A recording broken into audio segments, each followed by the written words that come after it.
Depuis quelques jours déjà, les députés et le personnel administratif de l'Assemblée législative du peuple effectuent leur visite médicale. Dites-nous quel est l'objectif principal de cette visite qui se fait annuellement. Cette visite médicale s'inscrit dans une dynamique de promotion de la santé au travail, mais surtout aussi de prévention.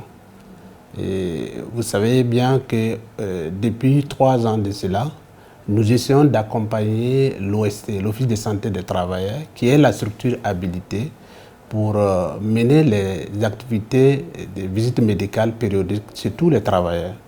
Et nous, c'est l'opportunité en tant que structure interne chargée de la santé des députés et du personnel administratif d'accompagner l'Office de santé des travailleurs et en incluant des activités de dépistage. En quoi cette initiative contribue-t-elle à l'amélioration des performances professionnelles et du bien-être au travail? Évidemment que la santé des travailleurs est une question importante pour toute structure, notamment comme l'Assemblée législative du peuple, parce que le personnel en bonne santé, c'est ça aussi qui va déterminer la performance professionnelle des agents.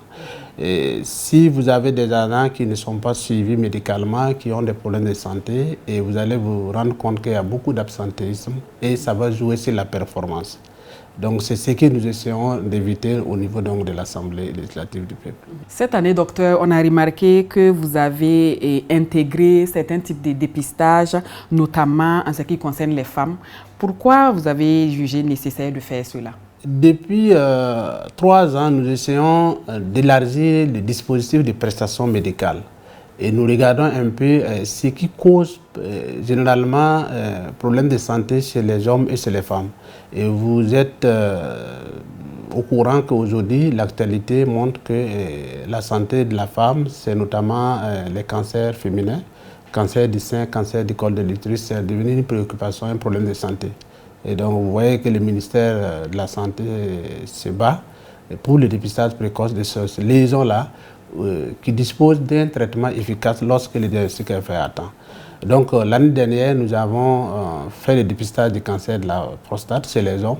Et cette année, il était tout à fait logique que nous incluions le dépistage des lésions précancéreuses du col et des lésions du cancer du sein. En quelques mots, docteur, pourquoi est-il important de se faire dépister, même quand on sent qu'on est en bonne santé? Tout simplement parce que beaucoup de pathologies sont silencieuses. C'est de la prévention et notamment la prévention primaire. C'est de faire en sorte que la maladie ne survienne pas. Et même s'il y a la maladie, les maladies évoluent en plusieurs étapes, notamment les maladies chroniques qui sont silencieuses. On se sent en parfaite santé alors qu'en réalité, on traîne des petits maux, entre guillemets. Et lorsque ce diagnostic est fait à ce moment-là, la prise en charge est efficace et elle est moins coûteuse, et ce qui évite que l'agent ne tombe véritablement malade. Cette visite médicale, c'est un cadre approprié où nous prodiguons des conseils d'écoute, mais surtout aussi des soins personnalisés. À l'endroit de tous ceux qui nous suivent, c'est d'appeler les gens à faire de la prévention une priorité. Mon dernier mot, c'est des mots de remerciement à l'endroit des premiers responsables de l'institution parlementaire qui nous accompagnent chaque année dans la réalisation des différentes activités de visite médicale, mais aussi de dépistage. Cela est un témoin que le premier responsable accorde une priorité à la santé des travailleurs de l'Assemblée législative du peuple. Nous vous remercions.